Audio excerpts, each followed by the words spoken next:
Sevgili dostlar hepinize merhaba. Dün yapmış olduğumuz bir analizimiz vardı. Özellikle borsada %100 kazandırabilecek hisselerle ilgili sizler için portföy oluşturmuştuk. Ve bu portföyümüze baktığımız zaman 2 gün içerisinde %6 seviyelerinde ortalama değer kazancı olan portföyler hazırladığımızı göreceksiniz.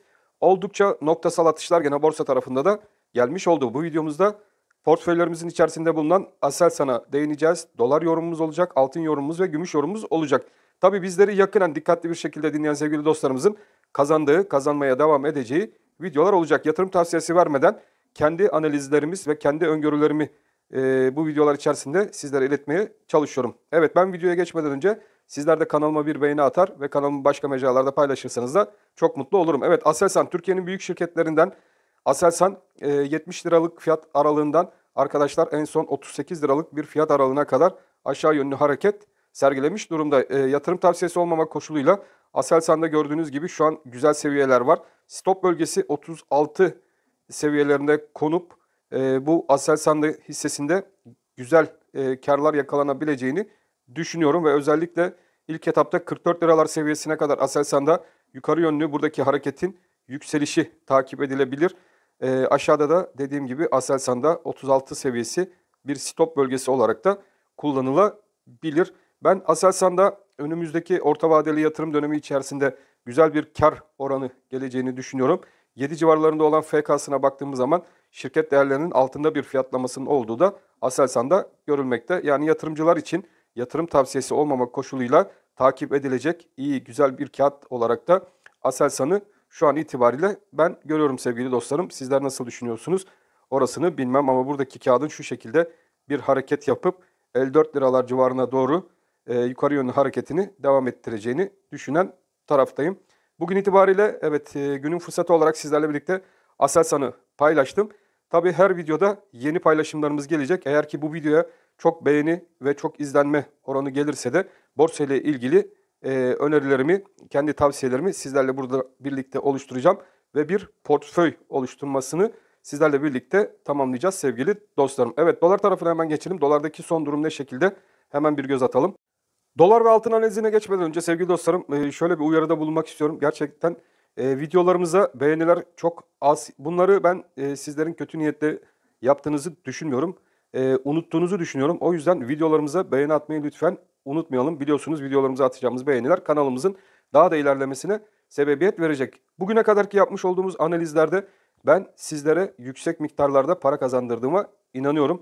Bugüne kadar çok sık da tekrarlamasak da hani beğenidir, kanalımıza abone olun şeklinde yorumlar yapmasak da sizlerin de kanalıma abone kazandırabilecek, kanalımızın daha yüksek izlenme seviyelerine ulaşabilecek yardımlarınızı sizden bekliyorum sevgili dostlarım. O yüzden kanalımıza beğeni yapmayı unutmazsak da çok mutlu olurum. Dolar Türk Lirası ile ilgili seçim yaklaştı, artık seçimlere son 3 gün kaldı. Goldman Sachs'tan önemli açıklamalar geldi. Goldman Sachs dolarla ilgili yukarı yönlü beklentilerini iletti. Fakat seçime çok az kaldığı için sevgili dostlarım ben seçimle olan kısmına burada fazla girmek istemiyorum. Benim için dolar kurunda 19 lira 50 kuruş önemli bir seviyede, biliyorsunuz bankalar arası piyasada takip ettiğimiz önemli bir seviye. Ve bunu çok öncelerden vermiş olduğum bir fiyat, beni yakından takip eden arkadaşlarımız bilir. 19.50'de de ilk etapta Merkez Bankası'nın müdahil olacağını da söylemiştim. Fakat bugün itibariyle baktığımız zaman 19 lira 50 kuruş seviyesinin üzerinde dolar Türk lirasındaki tutunumun seçim öncesinde hızlandığını görüyoruz. Buradaki hareket şimdi baktığımız zaman da arkadaşlar 20.06 seviyesine kadar dolar Türk lirasında yukarı yönlü hareketi beraberinde getirebilir. Seçim öncesi ve seçim sonrası dolar kurundaki hareketlilik arkadaşlar seçimi kazanacak olan Cumhur İttifakı veya Millet İttifakı'nın yapacağı ve alacağı kararlar neticesinde netleşecek ve durum ona göre belirginlik kazanacak. Şimdilik baktığımız zaman 19 lira 50 kuruş üzerinde sizlere de dediğim gibi hareketler daha da hızlanabilir ve ilk etapta 20.06'lar civarlarına doğru bir dolar kuru sizlerle birlikte izleyebiliriz. Bazı arkadaşlarımızın yakanışları var. Çok haklı yakarışları da var. Başkan, burada gördüğümüz fiyat kapalı çarşı fiyatlarından farklı. Sen bize bunu anlatıyorsun. Arkadaşlar şimdi bankalar üzerinde işlem yapan sevgili dostlarım, evet gerçekten kapalı çarşı fiyatlarına baktığımız zaman orada 21-22 liralar civarlarında fiyatlanan bir dolar kuru görüyoruz. Fakat analiz yaparken bizler uluslararası piyasada ele alınan fiyatlar üzerinden analiz yapmak zorundayız. Çünkü elimizdeki grafikler ve analizler buna göre. Şimdi buradaki fiyatlamanın bizler risklerinden de bahsetmiştik. Burada bankalarda önemli riskler olabilir. Ne türden riskler olabilir? Burada dolarını almak isteyenler, yani çekmek isteyenler fiziki tarafa geçmek isteyebilir ki kapalı çarşı tarafında daha yüksekten dolarlarını bozdurabilsin. Yani böyle bir risk oluşabilir. Piyasada oluşacak bu ikili kur maalesef ki oluşacak dediğim artık oluşmuş durumda zaten. Hatta kapalı çarşı içerisinde bile farklı farklı kurlar oluşmaya başladı. İkili üçlü kur sistemi aldı başını maalesef ki gidiyor. En ufak eline TL geçen insanların bile arkadaşlar artık yatırımlarını değerlendirmek için kendine bir alternatif aradığı. Çünkü enflasyonun yüksek olduğu ülkelerde baktığınız zaman maalesef ki bu türden yatırım yapma isteği faizlerin düşük tutulmasından kaynaklı olarak çok fazla olabiliyor. O yüzden eline TL geçenlerin de acaba yatırımı dolara mı, altına mı yoksa borsaya mı yapayım şeklindeki soruları ve parasını değerlendirmek istemesi, TL'nin erimesinden kaynaklı olarak da maalesef ki bu türden yatırım araçlarına gidiyor ve bu türden yatırım araçlarına olan talep de fiyatları yukarı yönlü çekiyor. Merkez Bankası'nın müdahale olmasından kaynaklı olarak da bizler alış ve satış fiyatlarını bankalarda çok farklı, kapalı çarşı piyasasında maalesef ki çok farklı bir şekilde görüyoruz. Evet, doğrudur ama buradaki fiyat aralıklarındaki makas oranlarının ben kapalı çarşıyla bankalar arası kur arasındaki fiyatlamanın birbirine yakınsanacağı bir dönem içerisine gireceğimizi düşünüyorum. O yüzden sabırlı olmakta fayda var. Yatırımlarımızı korumakta fayda var. Şu an itibariyle TL geçmenin bir cazibesi olmadığı, maalesef ki faiz oranlarının daha da düşük olmasından kaynaklı olaraktan arkadaşlar herkes dolar veya altın tarafına yatırım yapmaya çalışıyor. Borsada vermiş olduğum güzel portföylerimiz var. Dünkü videoyu mutlaka seyredin. Çok az izlenme aldı. Orada portföy oluşturdum sizlere borsada yatırım yapmak isteyen arkadaşlarımız için. O portföy üzerinden takipte bulunun. Evet, öncelikle dolar kurunda 20.06 seviyesi önemli olacak. 20.06'yı yakından takip edin. Eğer ki 20.06 üzerinde haftalık kapanışlar başlarsa dolar kurunda 21 lira 20 kuruş seviyelerine doğru yukarı yönlü bu hareketlerin devamını sizlerle birlikte bekleriz sevgili dostlarım. Hemen altın tarafına geçelim. Altına baktığımız zaman ons altın fiyatlamasında bir miktar aşağı yönlü hareketlenmeler sizlerle birlikte izliyoruz. 2080 dolar civarlarına kadar bizler ons altın tarafında yukarı yönlü bir hareket sizlerle birlikte izledik. Tahminimiz de 2070 ve 2100 dolar aralığında bizler ons altın tarafında bir düzeltme sürecini görebileceğimiz yönündeydi. Şimdi buradaki düzeltme seviyeleri hangi seviyeye kadar olabilir? Sizlerle birlikte bunu bulmaya çalışalım. Bakın şimdi şuradan bir trend çizgisi aldığınız zaman şu şekilde çizdiğimiz zaman arkadaşlar daha da yaklaştıralım. Daha net bir şekilde görün. Şu an itibariyle aşağı yönlü bir trend çizgisi kırılmış değil. Buradan geçen seviyemiz özellikle bizlere destek olarak işlem görebilecek alan bakın tam şu seviyeden geçiyor. O da 2020 dolar seviyesi. 2020 dolar seviyesi üzerinde kalındıkça ons altında bu bir hareket düzeltmesi şeklinde yorumlanabilir.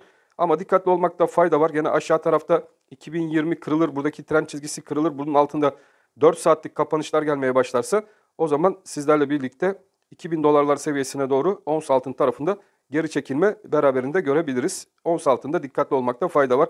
Yine kapalı çarşı nezdinde altın fiyatlarına baktığımız zaman da sevgili dostlarım altın fiyatlarında hepimizin yakından takip ettiği gibi bu fiyatlamaların pek de gerçekçi olmadığı dolar kaynaklı olarak bizler gram altın tarafında ve altın fiyatlarında aşağı yönlü hareketlenmeleri maalesef ki burada sizlerle birlikte izliyoruz. Ve bu neticede de daha aşağı fiyatlardan bir altın fiyatı şu an ekranlarda görüyoruz. Evet, 2000 dolarda gene kuvvetli bir destek bölgemiz var. O yüzden ons altın tarafında 2000 dolar bölgesi yerini sağlamlaştırmaya çalışıyor diyebiliriz. Gram altın tarafına baktığımız zaman dolar ve ons altın karışımından kaynaklı olarak fiyatlanan Türkiye tarafında bir gram altın piyasamız var. Bu gram altın piyasasında da 1245 hala bizler için önemli bir destek bölgesi. Bu destek üzerinde kalındıkça bizler bankalar arası fiyatlamalarda gördüğümüz 1307 TL civarına doğru yakınlaşmayı göreceğiz arkadaşlar. Benim tahminim bu şekilde ve burada 1307 üzerinde de 1400 TL civarına doğru fiyatlamalar göreceğiz. Bunun kapalı çarşı tarafında görmüş durumdayız. 1400 TL'lere yakın fiyatlamalar gram altın tarafında görülmüş durumda. Bankalar arası piyasada makasların açık olması ve yüksek olmasından kaynaklı olarak da maalesef ki bankalar üzerinden yatırım yapan arkadaşlar şu an 1275 TL civarlarında bir gram altın seviyesi takip ediyorlar. Gümüş tarafına baktığımız zaman da burada bir 25 dolar altında bir fiyatlama gümüşün onsunda görüyoruz. Fakat burada bizler için şu 24.60 seviyesi önemli bir destek. buradaki destek tekrardan yukarı yönde hareket edebilir. Yani 26 dolarlar seviyesine doğru buradan bir alış tekrardan gümüş tarafına gelebilir. Böyle bir hareket olması ve gümüşün onsunun arkadaşlar bakın 25 dolarlar seviyesi üzerinde kalıcılıklar gösterdi. O yüzden 25 dolar çok önemli. Bu 25 dolar seviyesinin şu an itibariyle aşağı yönlü bir fiyatlaması görülse de ben buradaki hareketliliğin tekrardan 30 dolarlar seviyesine doğru gümüşün onsunda da yukarı yönlü hareket edeceğini düşünen taraftayım. Gümüş gram tarafına baktığımız zaman 16 liralar altında fiyatlanan bir gümüş gram. Burada 15 lira 60 kuruş seviyesinde bir destek bölgemiz var. Bu destek üzerinde kalındıkça tekrardan 16 liralar üzerine doğru atan bir gümüş göreceğiz. Gümüşte de yeni hedefimiz 17 lira 20 kuruş civarlarına doğru gram gümüşteki hareketlerin devam etmesi yönünde olacak sevgili dostlarım. Bitcoin tarafına hemen geçelim. BTC-USD paritesindeki son durum ne şekilde ona da bakalım. Evet, BTC-USD paritesine baktığımız zaman bu üçgen içerisindeki hareketlerimiz devam ediyor. Üçgen içerisindeki hareketler bakın arkadaşlar şöyle belirleyelim.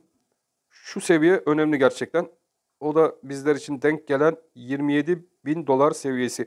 Evet, bu 27 bin dolar seviyesini takip edeceğiz. Buranın altında kalınmadıkça şuradaki sıkışma 27 bin dolar ve 28 bin dolar, 1000 dolarlık bir marj içinde devam edecek. Eğer ki şu trend çizgisini yukarı yönlü kırdığımız vakitte beklentimiz olan ilk etaptaki 35 bin dolar seviyesine doğru sizlerle birlikte biz de Bitcoin tarafında bu yukarı yönlü hareketliliğin devam ettiğini göreceğiz sevgili dostlarım.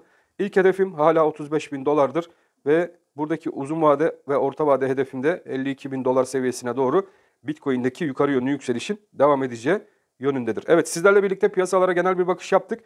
Altını inceledik, doları inceledik, borsa Aselsan hissesini inceledik, Bitcoin'i inceledik, gram altın ve gram gümüş, ons altın, ons gümüş incelememizi yaptık. Ben hepinizi çok seviyorum. Hepiniz Allah'a emanet olun. Hoşça kalın sevgili dostlarım.